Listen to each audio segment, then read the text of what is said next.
Olá, bom dia a todos. Sejam bem-vindos a mais um Viva Drops, nosso primeiro da semana. Para aqueles que ainda não sabem, agora o Drops nós só fazemos de terça a sexta, nós não temos mais os Drops às segundas-feiras. Então nós começamos na semana nas terças. Então, sejam bem-vindos a mais um Viva Drops, o nosso devocional diário, onde nós estamos agora estudando o livro de Atos dos Apóstolos. Nós já estamos no capítulo 5, hoje vamos terminar o capítulo 5. Se você está começando a ver hoje, se esse é o primeiro vídeo que você vai ver, aqueles que vão assistir depois, se esse é o primeiro vídeo que você está vendo do Viva Drops sobre o estudo de Atos, vá na nossa página, no nosso perfil, dá uma olhada que tem todos os outros vídeos gravados lá.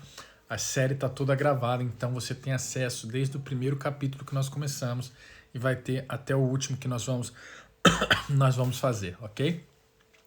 Então sejam bem-vindos. Bom dia, Cris. Nós vamos só esperar esse último minutinho, até às 11, para dar tempo do pessoal chegar.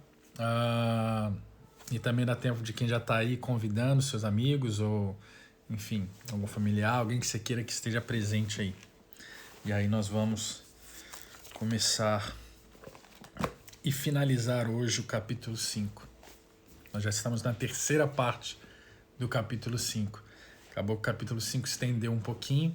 E como eu falei nas outras lives, nós não vamos ficar prestando atenção em não temos que fazer um capítulo por dia, etc. A gente vai fazer quantos for necessário.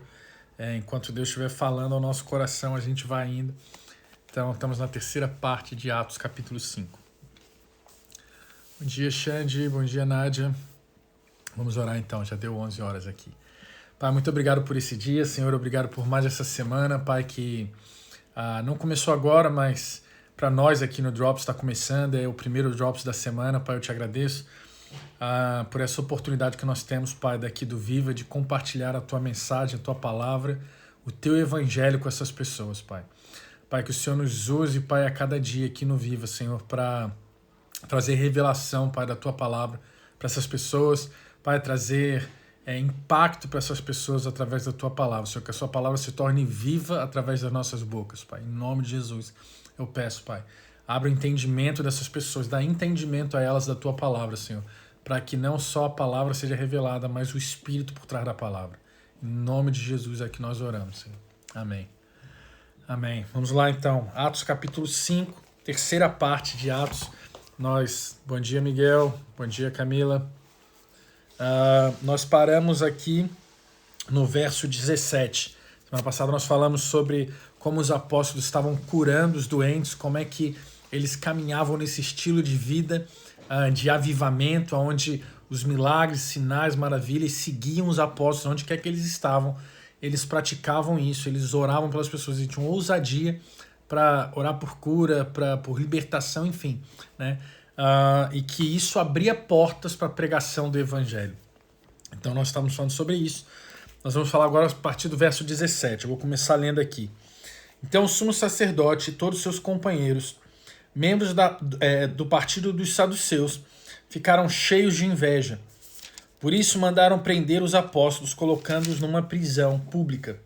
Mas durante a noite, um anjo do Senhor abriu as portas do cárcere, levou-os para fora e disse: dirijam-se ao templo e relatem ao povo toda a mensagem desta vida. Ao amanhecer, eles entraram no pátio do templo, como haviam sido instruídos, e começaram a ensinar o povo. Então vamos parar já nessa parte aqui. Bom dia, Tia Ruth. Vamos parar nessa parte aqui já. Olha que interessante. Os apóstolos são perseguidos pelos saduceus, pelos religiosos, né? Que eles estavam fazendo, como eles chamam, aquela bagunça ali no templo. Bom dia, Daniel. Eles estavam fazendo aquela bagunça ali no templo, pregando Jesus, e o que isso trazia o quê? Trazia repercussão para eles, porque eles pregavam sobre um Jesus ressurreto, e os saduceus, como nós já falamos em alguns drops anteriores, os saduceus não acreditavam na ressurreição. Então, quando se pregava sobre Jesus, já era algo que mexia com eles, porque Jesus se dizia ser o Cristo, Filho de Deus. Então, isso já mexia com os fariseus, com os saduceus, e nós vemos também essa mudança de cenário na história. Agora, os discípulos já não são tão perseguidos pelos fariseus, mas agora são os saduceus que os perseguem. né? Uma outra corrente de religiosos daquela época, de estudiosos daquela época. Os saduceus agora é que passam a perseguir mais a igreja do que os fariseus. Os fariseus foram os que crucificaram Jesus. Então, então nós vemos eles sendo perseguidos por essas pessoas, pelos saduceus e pelas pessoas do templo ali, porque estavam causando essa bagunça ali, esse conflito de interesses entre eles, porque eles pregavam a verdade, pregavam um Cristo, que o Jesus que foi crucificado era o Cristo que havia de vir, e que na verdade ele não só foi crucificado e morreu, mas que ele agora é ressurreto, ele ressuscitou. Então isso mexia demais com eles. Então eles mandaram prender esses discípulos. E o que acontece é que no meio da noite, mas durante a noite, verso 19, isso. Bom dia, Raquel. Mas durante a noite um anjo do Senhor abriu as portas do cárcere, levou-os para fora e disse: dirijam-se ao templo e relatem ao povo toda a mensagem desta vida. Então um anjo, literalmente um anjo, como hoje, é interessante, se nós vamos ver isso mais para frente, no relato do livro de Atos, e também vemos isso nos evangelhos, como que essa manifestação angelical, anjos aparecendo, anjos tendo encontros com os discípulos, com as pessoas, entregando mensagens, fazendo obras ali, como aqui ele não, em certo ponto ele entregou uma mensagem, mas ele não só entregou a mensagem, como ele abriu a porta daquele cárcere para que os discípulos pudessem sair, né? Como é que é interessante ver como essa manifestação era tão comum nos dias dos discípulos, né? Nos dias dos apóstolos, era tão comum essa manifestação. Nós vamos até ver isso mais na frente, no relato, quando Pedro também é retirado da prisão, e as pessoas batem na porta da onde as pessoas estavam. Pedro bate na porta porque ele foi liberto, e as pessoas falam: não, é só o anjo de Pedro, né? Era só um anjo que apareceu aqui. Era tão comum para as pessoas essa mentalidade de que anjos tinham um encontro com elas, de que anjos apareciam, de que a pessoa que vai lá ver naquela porta, ela é mais fácil para ela acreditar que era um anjo do que era o próprio Pedro. E aí eu me pergunto por que hoje nós não temos, e eu não estou querendo generalizar dizendo que alguém aqui, às vezes, que esteja assistindo essa live agora ao vivo, ou que possa assistir depois, não possa ter ou não tenha encontros com anjos, né, que tenha visto um anjo, ou que tenha tido uma mensagem direta vinda de um anjo. Por que não quero dizer isso, mas eu falo até por mim, por que nós não temos essas experiências tão fortes como esses discípulos têm, como esses discípulos tiveram, ao ponto de ser mais fácil achar que era um anjo do que achar que era o próprio Pedro, né? Então, isso me faz pensar um pouquinho, será que nós estamos muito ligados, nós estamos tão ligados no natural, nós estamos tão ligados nas coisas passageiras, que nós não estamos tendo olhos para enxergar o que é espiritual? Será que o espiritual para nós tem se tratado somente de a leitura da palavra, que é espiritual, que é espírito, que é a palavra de Deus, mas será que nós temos deixado de buscar pelo algo a mais? Será que nós temos deixado de buscar por experiências que não só transformam a nossa mentalidade quando nós lemos a palavra e somos transformados, mas experiências que transformam a nossa vida por completo, que abrem os olhos para enxergar o mundo espiritual? E nós sabemos que o mundo espiritual existe. Nós sabemos que o mundo espiritual, como costumamos chamar, é tão real quanto o mundo real que nós estamos vendo aqui. Nós sabemos que aqui, nesse exato momento, o mundo espiritual existe aqui, né? Os anjos, os demônios também não foram embora, não acabaram, estão aqui, não acabaram com os discípulos, com os apóstolos, como alguns acreditam que os dons também acabaram. Não, ainda são para hoje, ainda existem, estão aqui. E Hebreus vai nos falar que eles estão aqui para nos servir, os anjos, né? Servir aqueles que hão de herdar a salvação, espíritos ministradores que hão de servir para servir aqueles que hão de herdar a salvação. Quem herdou a salvação? Nós herdamos a salvação. Então nós precisamos orar mais. Será que nós precisamos orar mais? Pedindo: Deus, abre os meus olhos para que eu possa enxergar o mundo espiritual. Deus, abre os meus olhos para que eu possa enxergar as manifestações do mundo espiritual que tem acontecido. Eu conheço amigos, pessoas chegadas mesmo, que têm essa visão, como costumam chamar, visão aberta, né? Que é enxergar o mundo espiritual. E realmente eles falam, né? Cara, não, tem um anjo sim assado e dessa forma. E nós vemos que, se nós olharmos as formas descritas na Bíblia, são formas totalmente estranhas para a nossa mentalidade natural. E ele volta e meia fala, não, é assim, tem um anjo aqui assim, tem um anjo assado, e o anjo está falando isso. E eu acho isso muito interessante. Eu acho interessante que existem pessoas que ainda experimentam o que esses discípulos experimentavam, experiências naturais com algo que é espiritual, com algo que é sobrenatural. Porque para eles não havia muito essa diferenciação entre natural e sobrenatural. O estilo de vida deles era sobrenatural. Então, o natural, o novo natural deles, quando eles encontraram Jesus, era agora o sobrenatural. Eles não viviam mais no natural, eles viviam sempre no sobrenatural. Eu acho que é isso que nós precisamos mudar na nossa mentalidade. Esquecer que existe um estilo de vida natural e um sobrenatural. Agora que nós conhecemos a Jesus, que nós temos o Espírito Santo em nós, nós temos acesso a esse mundo sobrenatural. E esse mundo sobrenatural deve se tornar o nosso novo natural. Então não é, não, agora eu estou no natural. Não, agora eu estou no sobrenatural. Não, agora eu quero ficar no natural. Não, agora eu quero ficar no sobrenatural. Não, nosso estilo de vida precisa se tornar sobrenatural. Nós precisamos caminhar com o entendimento de que o Espírito que habita em nós nos leva para esse outro nível, que é um nível de caminhar no sobrenatural de Deus, de ter acesso às coisas que nós chamamos de sobrenatural, mas que para Cristo, que para Deus, nada mais é do que a realidade normal dele. Então, se nós estamos em Cristo, nós precisamos também estar nessa realidade, de que o que é sobrenatural agora nos é natural, nos é acessível. Então talvez seja isso que esteja faltando para que a gente possa ter essas experiências que esses discípulos tiveram, né? Bom dia, Marisa. Vamos lá, verso 21. Ao amanhecer, eles entraram no pátio do templo, como haviam sido instruídos, e começaram a ensinar o povo.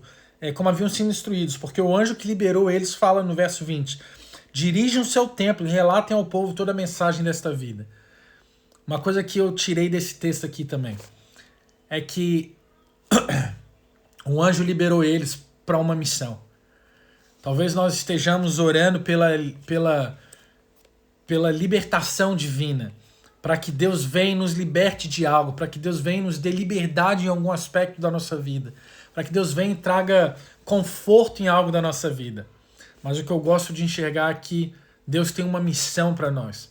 Nós temos uma missão, nós temos uma comissão para cumprir. Bom dia, Hugo. Uma comissão para cumprir. E esse anjo, ele não libertou eles e falou, olha, agora vão e se escondam nas suas casas, porque vocês estavam presos, porque vocês agora são procurados. Então, olha, eu estou tirando vocês da prisão, agora vocês vão se tornar fugitivos, não é? Se não para pensar, eles estavam presos. Se eles fogem daquela prisão, o que eles se tornam agora é fugitivos. O que havia de perseguição contra eles só iria aumentar, porque eles estavam furando a lei, estavam burlando a lei. Então, o discurso básico que nós entenderíamos no natural, como eu estava falando antes, era: eu estou livrando vocês da prisão, se escondam. Se escondam, porque agora, além de estar pregando o evangelho, vocês são fugitivos da lei. Então, se escondam por um tempo até que a poeira baixe. Né, como a gente costuma falar, até que a poeira baixe e aí vocês voltam e continuam pregando. Não, eles são tirados da prisão e o anjo fala para eles, agora vocês dirijam-se ao templo e relatem ao povo toda a mensagem desta vida. Desta vida. Talvez a nossa libertação, talvez o nosso socorro não esteja vindo, porque nós estamos pedindo um socorro para que depois a gente possa vir a se esconder.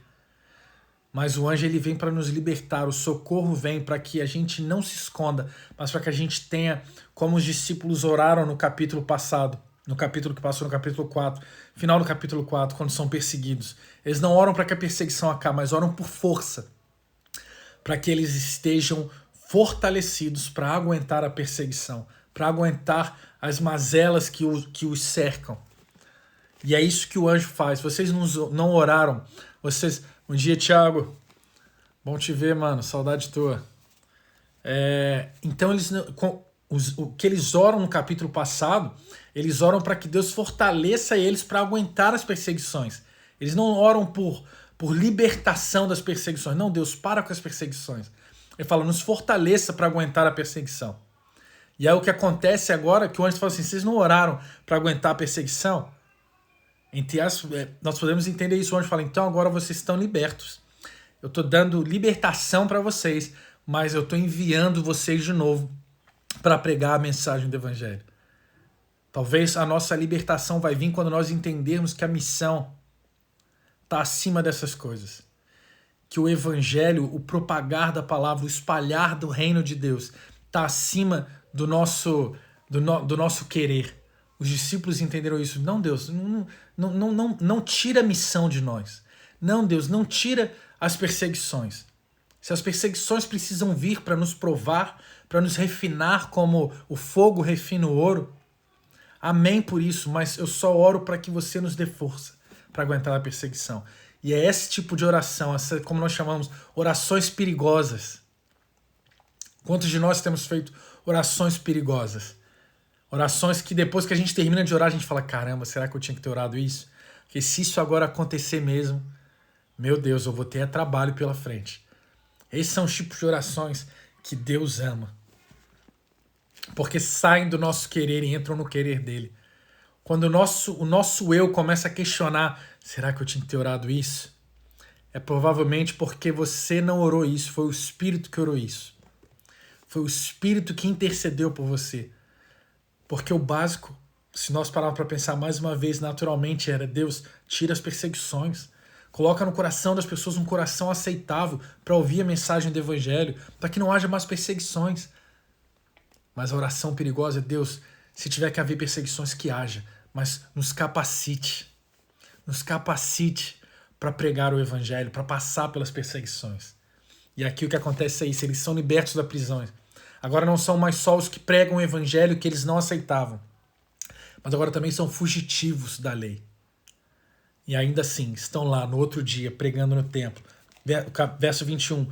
Ao amanhecer, eles entraram no pátio do templo, como haviam sido instruídos, e começaram a ensinar o povo. Não tinham medo do que poderia acontecer, mas sabiam que a missão dada por Deus era maior do que suas próprias vidas. Tamanho era o amor deles pelo Evangelho de Jesus. Eles sabiam que a missão dada por Deus era maior do que as suas próprias vidas. Quando chegaram, o sumo sacerdote e os seus companheiros convocaram o sinédrio, toda a assembleia dos líderes religiosos de Israel, e mandaram buscar os apóstolos na prisão. Todavia, ao chegar à prisão, os guardas não os encontraram ali. Então voltaram e relataram: encontramos a prisão trancada com toda a segurança, com os guardas diante das portas.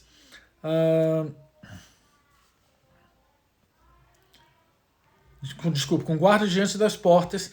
Quando as abrimos, não havia ninguém. Diante desse relato, o capitão da guarda do templo e o chefe dos sacerdotes ficaram perplexos, imaginando o que teria acontecido. Nós sabemos o que aconteceu, porque o texto nos relata isso. Um anjo libertou eles da prisão. E olha que interessante, a porta trancada, os guardas todos presentes lá, mas ainda assim, eles saíram da prisão. Eles foram libertos daquela prisão. Olha o poder de Deus. Olha o amor de Deus. Olha o cuidado de Deus. Esse é o Deus a quem nós servimos. Um Deus que envia anjos, que nos liberta das prisões, que nos liberta dos cativeiros. E que não se importa se há uma grande guarda ou se há uma porta trancada, mas o seu poder, o seu nome está acima de todo nome. O seu evangelho, a sua palavra, a sua mensagem está acima de todas essas coisas.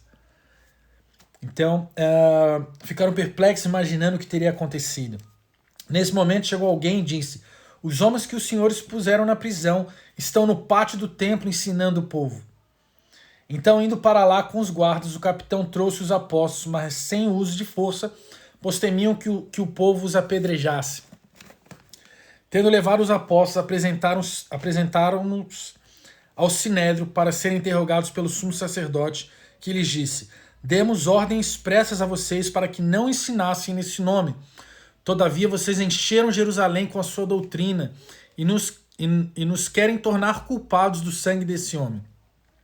Pedro e os outros apóstolos responderam: é preciso obedecer antes a Deus do que aos homens. Olha aí, é preciso obedecer antes a Deus do que aos homens. E eu sei que muitas pessoas usam o texto, né, que nós precisamos honrar as instituições criadas por Deus, a liderança criada por Deus, e sim, nós precisamos honrar. Mas quando essas lideranças nos colocam para escolher entre obedecer a Deus e obedecer a elas, nós precisamos entender que nós temos um Deus, nós temos um rei, e nós, por honra, servimos outras lideranças. E eu não estou aqui querendo criar um discurso de rebeldia dentro de qualquer lugar ou instituição que você esteja. Mas o que nós precisamos entender é que sim, se eu tenho uma liderança, um presidente, nós precisamos orar. Isso é básico, nós precisamos orar por essas pessoas. Nós precisamos orar pela vida delas, pelo mandato delas, seja ele onde qualquer que seja essa liderança, nós precisamos orar por essas lideranças. Agora, a questão de obedecer. Uma coisa é obedecer um mandato dessa pessoa, como Jesus fez com uma lei que era de pagar os impostos. Existia uma lei que era para pagar impostos. Jesus não se negou a pagar os impostos, porque pagar os impostos não era algo que iria contra o reino de Deus.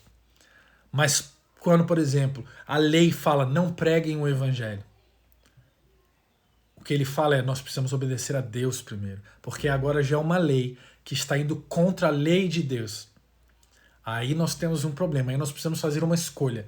A quem eu vou servir? E nós não podemos servir a dois senhores. Porque a Bíblia nos diz isso, nós não podemos servir a dois senhores. Então precisamos fazer uma escolha. E aqui os discípulos falam isso. É preciso obedecer antes a Deus do que aos homens. Esse é verso 29. O Deus dos nossos antepassados ressuscitou Jesus, a quem os senhores mataram, suspendendo no madeiro.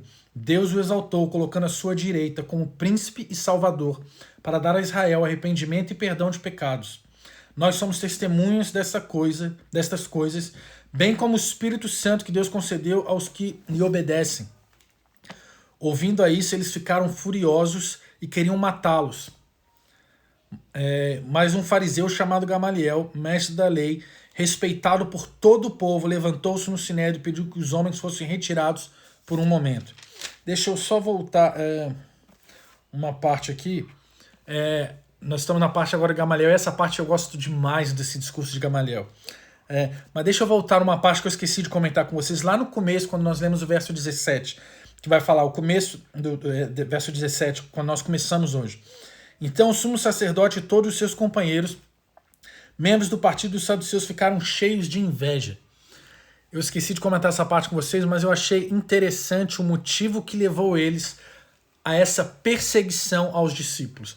O texto vai dizer aqui, isso é depois da pregação, os apóstolos estavam curando os doentes, estavam fazendo milagres, e aí no verso 17 vai falar isso. Nós lemos antes 17, é isso, são as curas, as libertações, enfim, as manifestações de Deus. E no 17 vai falar que o sumo sacerdote e todos os companheiros, membros do partido do Saduceu, ficaram cheios de inveja. Um dos maiores motivos de perseguição que nós vamos ter não vai ser simplesmente porque as pessoas não entendem, mas é porque as pessoas têm inveja do que nós vivemos em Deus. Aquelas pessoas conheciam a palavra, eles eram estudiosos da palavra, mas eles não conseguiam viver a palavra. E quando eles viam alguém que vivia o que eles estudavam, isso causava inveja neles. Não era somente raiva, não era perseguição à toa, porque, não, vamos lá perseguir eles, a gente não tem o que fazer. Vamos lá na porta da igreja deles falar que eles, enfim, não. A religiosidade nos persegue porque nós vivemos o que elas estudam.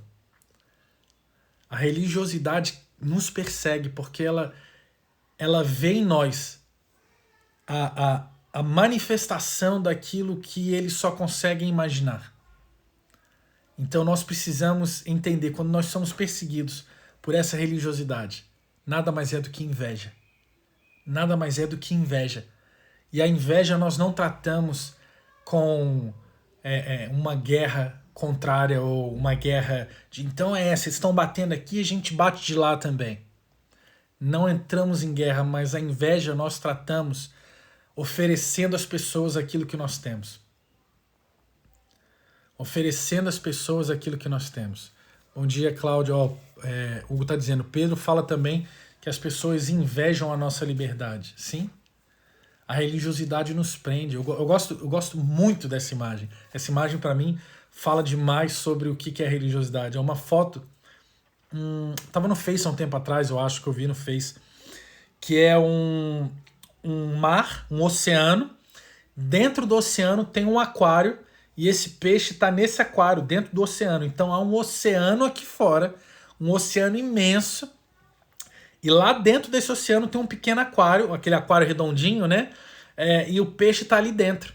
Aí está dizendo que sim, religiosidade, isso é religiosidade. É saber que existe um oceano, mas se contentar em viver dentro de um pequeno aquário, dentro do oceano.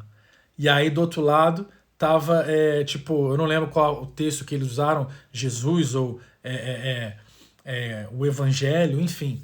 Mas cristianismo, não lembro qual era o termo, mas não é religiosidade, não é nos prender a religiosidade, mas é entendermos. E aí tava o peixe sem esse aquário e ele totalmente livre nesse oceano, né? E tem muito a ver com o que o Hugo falou. Pedro fala que as pessoas também invejam a nossa liberdade, que nós temos liberdade em Cristo. Então eu não sei quanto a vocês, mas se vocês têm recebido perseguição, para ver muita dessa perseguição é inveja. E a inveja nós não vamos tratar batendo de volta, a inveja nós vamos tratar oferecendo o que nós temos. Se eu tenho uma barra de chocolate, agora passamos na Páscoa, né? O costume que nós temos do chocolate. Se eu tenho um ovo de chocolate, alguém olha para mim e começa a ter inveja, não adianta eu falar para ele, eu tenho, você não tem, você não tem que ter mesmo, porque você não é digno. Não. Quando eu oferecer o meu ovo para ela, a inveja dela acaba, porque a inveja dela nada mais é do que eu gostaria de ter o que você tem. Então nós precisamos parar de querer lutar contra a religiosidade. Parar de lutar contra aqueles que nos perseguem pela inveja, mas ir e oferecer, não dedos que apontam de volta, mas mãos que se estendem e trazem para perto. Talvez o que essas pessoas querem era isso.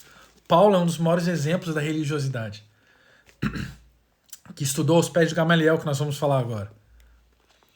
Ele sabia de tudo. A religiosidade dele levou a entender na área da mente, do conhecimento, quem era o Cristo, o Messias que havia de vir, toda a lei, os profetas, sabia tudo. Mas nunca teve uma experiência. Nunca teve uma experiência que o mudasse. Então, isso é muito interessante. Eu quis voltar aqui porque essa parte foi muito interessante quando eu li, da inveja.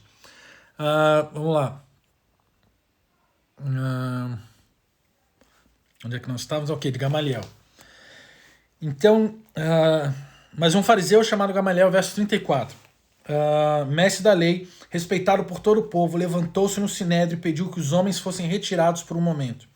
Então lhes disse, israelitas, considerem cuidadosamente o que pretendem fazer a esses homens. Há algum tempo apareceu Teudas, reivindicando ser alguém, e cerca de 400 homens se juntaram a ele. Ele foi morto. Todos seus seguidores se dispersaram e acabaram em nada. Depois dele, nos dias do recenseamento, apareceu Judas, o Galileu, que liderou um grupo em rebelião. Ele também foi morto e todos os seus seguidores foram dispersos. Portanto, nesse caso, eu os aconselho, deixem esses homens em paz e soltem-nos. Se o propósito ou atividade deles for de origem humana, fracassará. Se proceder de Deus, vocês não serão capazes de impedi-los, pois se acharão lutando contra Deus. Eles foram convencidos pelo discurso de Gamaliel, chamaram os apóstolos e mandaram açoitá-los. Depois ordenaram-lhe que não falassem do nome de Jesus e o deixaram sair em liberdade.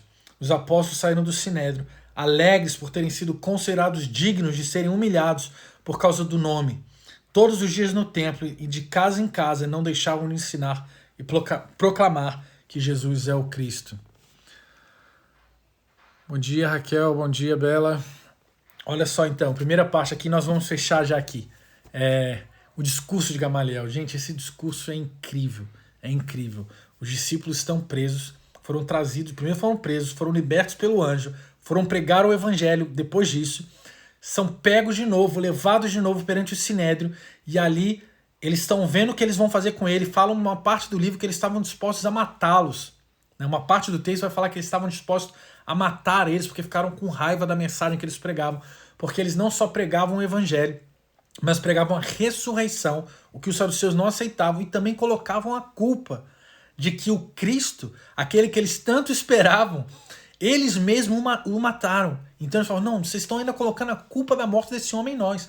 Então eles ficavam com muita raiva dos discípulos, a ponto que queriam matá-los. Então nesse momento eles estão vendo o que eles vão fazer com os discípulos. Aparece Gamaliel, um grande estudioso, como o texto fala, respeitado por todos. E ele tem esse discurso falando sobre duas revoluções que aconteceram. Teudas e Judas, que fizeram duas revoluções. E ele fala, olha, então apareceu esse, ele foi morto, todos os que o seguiam deixaram de seguir, apareceu outro, depois a sua revolução acabou, todos que o seguiam o pararam de seguir, porque eram revoluções criadas por homens. Então o meu conselho é, deixem esses homens ir, deixem eles ir, porque se for algo feito por mãos humanas, vai acabar, como Teudas e Judas fizeram e acabou.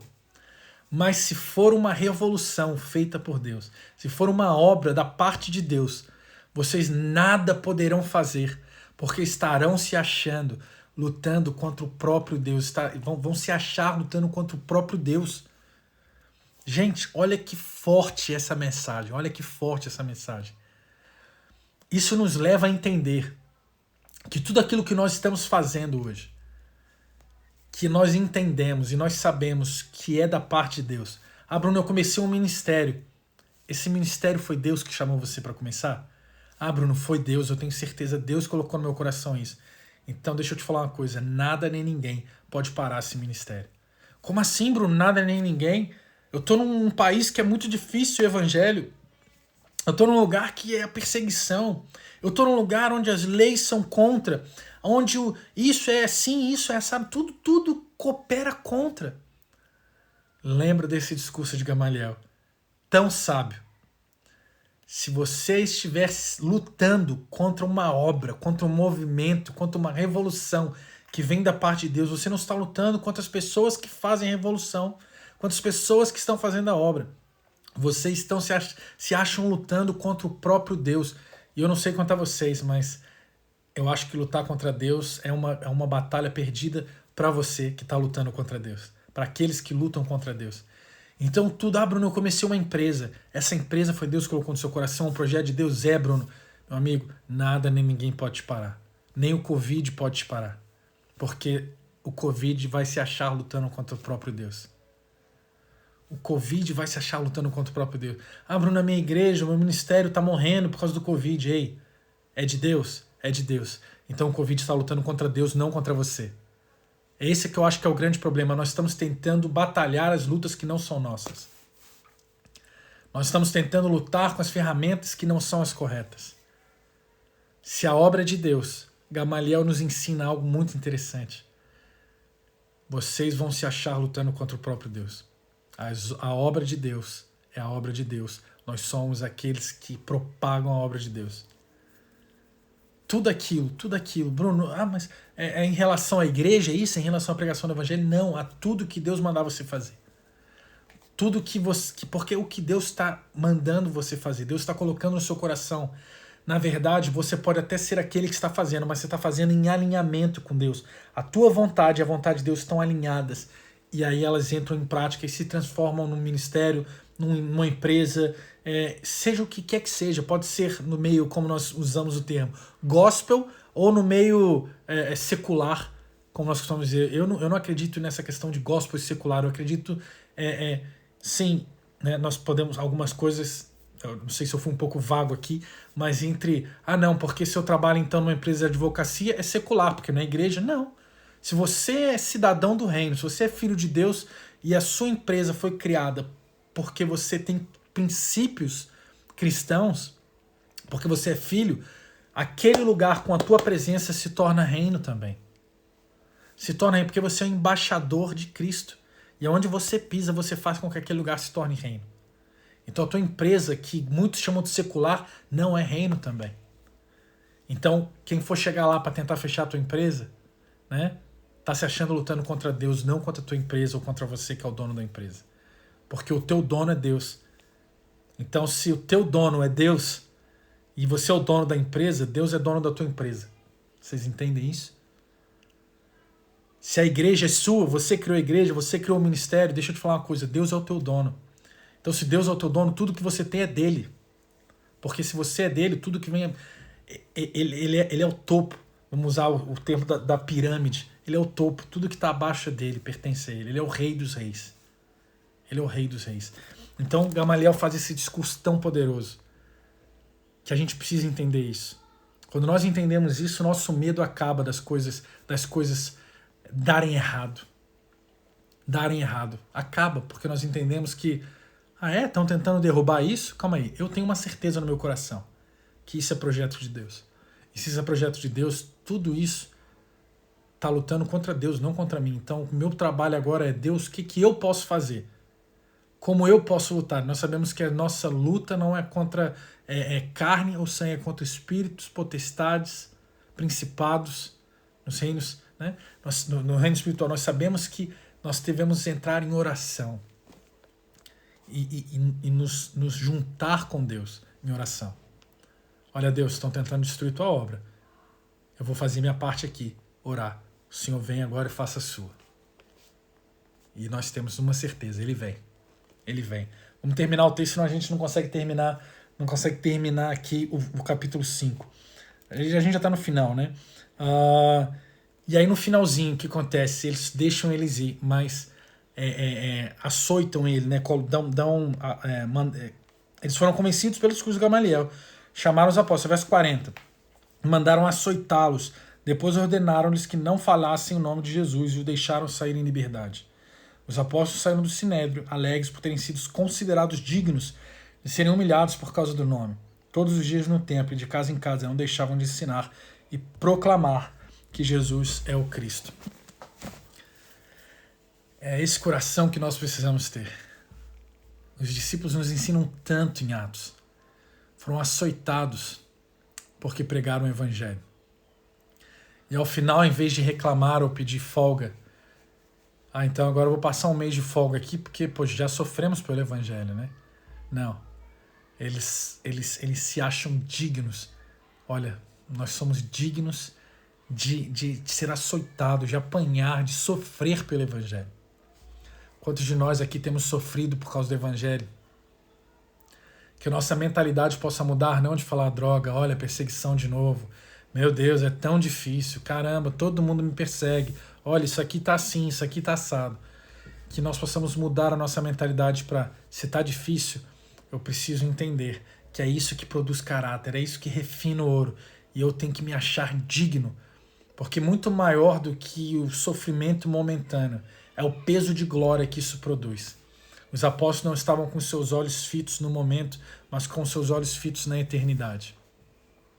Nós precisamos ter os nossos olhos fitos na eternidade.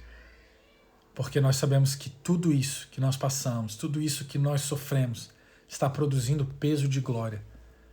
Para nós, para o reino, para Jesus, para Deus. Que nós possamos ter essa mentalidade. Toda vez que sofrermos, toda vez que formos perseguidos, que nós possamos levantar um aleluia e dizer, somos dignos de sofrer pelo Evangelho de Jesus Cristo. O nosso coração vai entrar nesse lugar de que não são as perseguições que vão nos definir, não são as lutas que vão nos parar, mas é a paixão por esse reino eterno. Que nós possamos ter esse coração. Eu quero ver aqui, a Ruth colocou Colossenses, deixa eu pegar aqui Colossenses para ler. Colossenses 3,17, que eu não sei de cor, não sei decorado. Então a gente vai ler aqui. Tudo o que fizerem, seja em palavra ou em ação, façam-no em nome do Senhor Jesus, dando por meio dele graças a Deus Pai. Amém. Amém. Que a gente possa em tudo dar glória, em tudo dar graças a Deus. Amém? Então, gente, terminamos o capítulo 5, finalmente, hein? Fizemos em 3 partes o capítulo 5, mas é bênção. A gente vai assim mesmo, eu não falei, eu não vou correr. A gente vai no tempo que tem que ser. Se tiver que parar e ficar 1 hora em um verso, a gente fica 1 hora em um verso. Mas o importante é que a gente tire algo. E eu espero que vocês estejam tirando também. Algo que esteja sendo bênção para a vida de vocês, como tem sido para mim.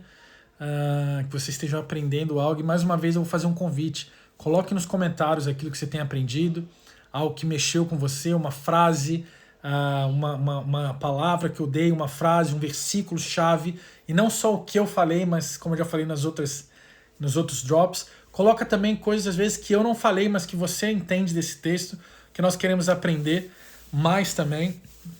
Nós queremos que é por isso que a palavra de Deus ainda hoje, depois de 2000 e tantos anos, ainda é o livro mais vendido no mundo, porque a palavra de Deus é eterna, ela é viva, ela sempre se renova. Então o que eu aprendo desse texto talvez não é o que você aprende, mas isso não quer dizer que o meu tá errado, ou o seu tá certo, ou o seu tá errado, e o meu tá certo, enfim, quer dizer que a palavra é viva. E o que o Espírito fala com você, às vezes ele não está falando comigo. Mas quando você revela o que ele falou com você, agora se torna Espírito para mim também. Né? Então coloca lá nos comentários. Nós queremos ouvir também o que Deus tem falado ao seu coração através desse estudo. E é isso. Nós terminamos a nossa primeira live da semana, o nosso primeiro Drops da semana. Terminamos o capítulo 5. E depois, amanhã às 10h58, horário de Lisboa, Portugal, nós temos o capítulo 6, começamos o capítulo 6 de Atos, não percam, tem sido bênção. E essa semana nós vamos ter o Viva Plus, hein, gente? Não percam. Essa semana, se eu não me engano, vai ser na quinta-feira, não vai ser na quarta, vai ser na quinta. Nós vamos alterar o Viva Drops em inglês, que é toda quinta-noite, vamos colocar o Plus no lugar. Só essa semana, ok?